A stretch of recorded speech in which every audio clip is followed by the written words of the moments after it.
Ada seorang laki-laki, dia datang ke IGD. Dia kesakitan luar biasa gara-gara ususnya keluar dari tubuh. Wajahnya udah pucat pasti. Ketika dia datang secara tubuh warna merah keluar dari lubang pembuangannya sampai menetes ke lantai IGD. Ternyata waktu dilihat benar. Ada bagian usus yang sudah merosot keluar dari tubuh pasien ini. Kok bisa ya? Organ dalamnya seakan-akan tuh mau keluar dari dalam tubuh. Malam itu ada sebuah ambulans datang ke rumah sakit. Dari dalam ambulans itu keluar seorang pria. Dia masuk ke IGD dengan wajah yang sudah pucat pasi luar biasa. Dia terus mengenali bagian bawah tubuhnya sambil merintih kesakitan. Dia bilang seperti ini ke dokter. Dok, tolong, ada sesuatu yang keluar dari lubang pembuangan saya. Suaranya gemeteran dan dari bawah tubuhnya itu terus-menerus keluar cairan tubuh warna merah. Bahkan nih, lantai IGD sampai ada tetesan-tetesannya. Awalnya dokter mengira ini tuh cuma kasus wasit atau ambeien yang sudah parah. Tapi ketika baju bagian bawahnya dibuka, seluruh tim medis di ruangan itu diam. Mereka semua kaget. Ada massa daging warna merah segar yang menjuntai keluar dari lubang pembuangannya. Bukan sekedar benjolan kecil, tapi jaringan panjang kelihatan sangat basah. Massa itu terus ngorot keluar setiap kali pasien narik napas atau batuk. Dan baunya itu khas banget teman-teman. Perpaduan antara aroma cairan tubuh yang masih segar dan juga sisa-sisa kotoran. Pasien ini mengaku awalnya cuma merasakan sensasi mengganjal ketika sedang berjalan santai. Tapi tiba-tiba aja nih, organ dalamnya tuh seakan-akan tersedot keluar oleh daya tarik bumi. Dia sendiri nggak tahu apa sebabnya. Tim medis segera menyadari teman-teman kalau ini bukan penyakit ambeien atau wasir biasa. Pola jaringan yang berkelok-kelok memastikan kalau itu adalah bagian dari ususnya. Kondisi ini disebut dengan eviscerasi transanak, di mana tubuh seakan-akan memuntahkan isinya sendiri. Tekanan di dalam perut memaksa usus mencari jalan keluar yang paling bawah. Dan pasien mulai kehilangan kesadaran karena rasa nyeri luar biasa yang menyerang sampai saraf pusatnya. Dan dokter harus bertindak cepat sebelum jaringan usus itu benar-benar rusak gara-gara kekurangan oksigen. Dan karena tadi cairan tubuhnya nggak sampai ke jaringan. Luka terbuka pada lubang pembuangan terus memunculkan cairan tubuh yang sangat sulit untuk dihentikan. Dan teman-teman, ini adalah mimpi buruk medis yang nyata dan sebenarnya jarang banget terjadi. Nah pertanyaannya sekarang, kok bisa ususnya berpindah posisi sejauh itu sampai ke lubang pembuangan? Apa ada kekuatan mekanis luar biasa yang memaksa pintu pembuangan terbuka dan ususnya tuh hampir semuanya keluar? Dokter kemudian mulai melakukan pemeriksaan fisik manual untuk menilai kerusakan saraf pada pasien. Jadi dokter mencoba merasakan nih, apakah otot penahan pada lingkar lubang pembuangan masih bisa berkontraksi. Dan hasilnya nihil. Otot sfinkternya pasien sudah benar-benar lumpuh, nggak merespon sama sekali.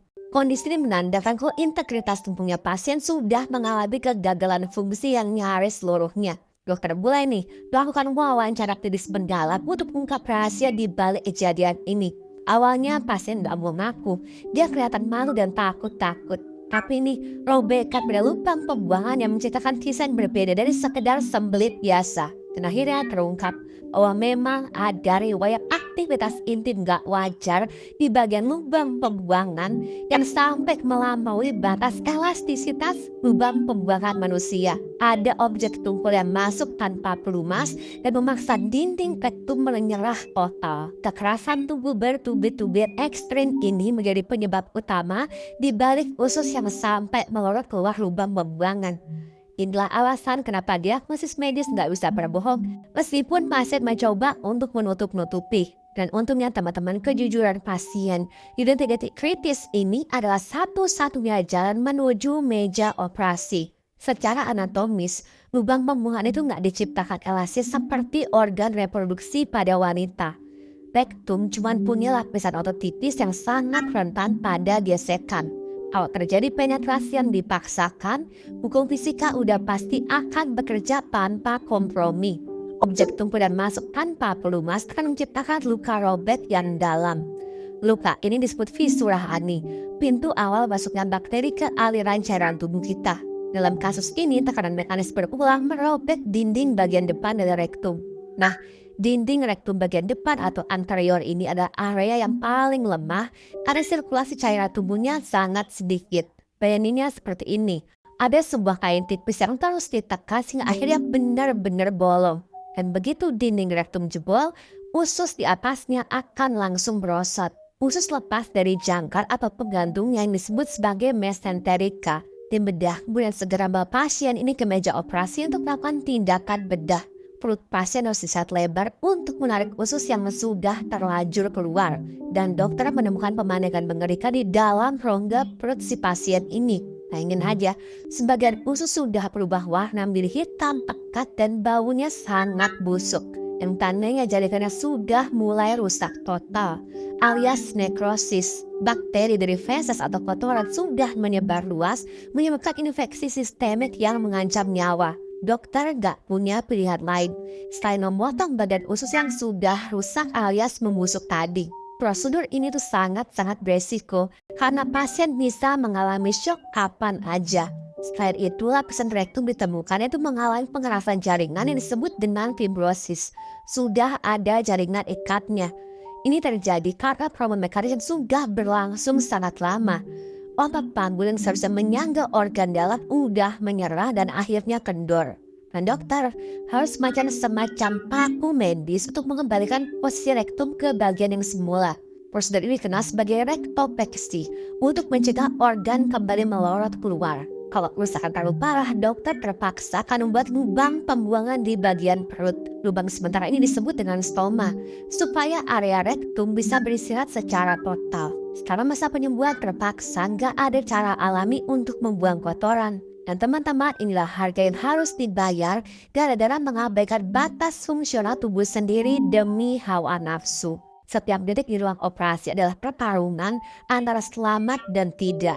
Kerusakan saraf namanya saraf pudendus itu menyebabkan katak lubang pembuangan kehilangan memori untuk menutup lagi. Dan pasien mungkin akan mengalami kondisi yang namanya inkontinensia atau nggak bisa menahan BAB dalam jangka waktu yang lama. Bahkan mungkin selamanya.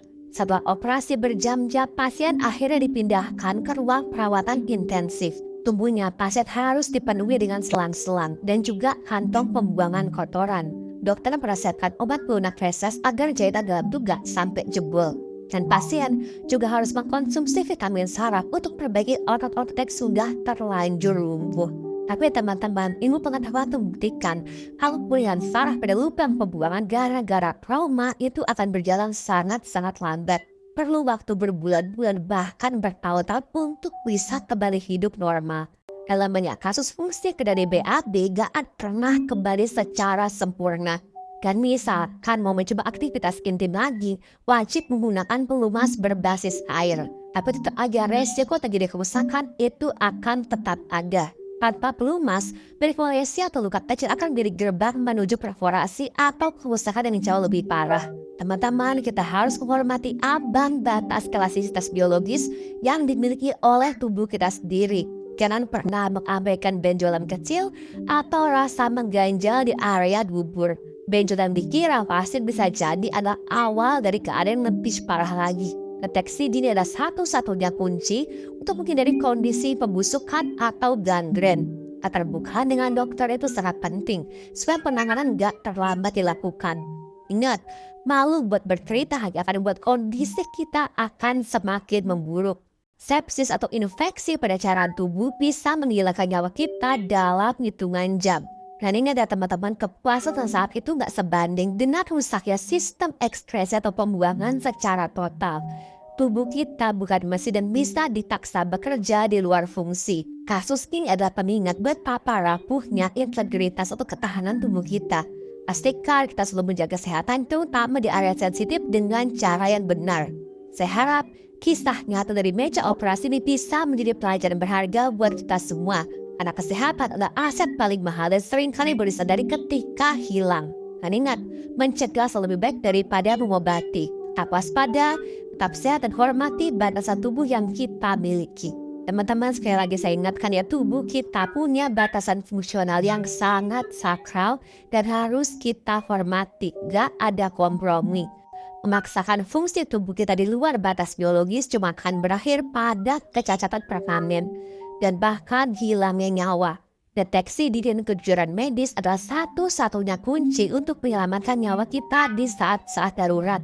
Keterbukaan akan memindahkan kita dari komplikasi mengerikan seperti pembusukan jaringan, sepsis, dan juga hilangnya nyawa. Jangan sampai ini gara-gara malu, takut ketahuan, nyawa kita malah melayang. Gara-gara infeksi sistemik yang gak ketahuan.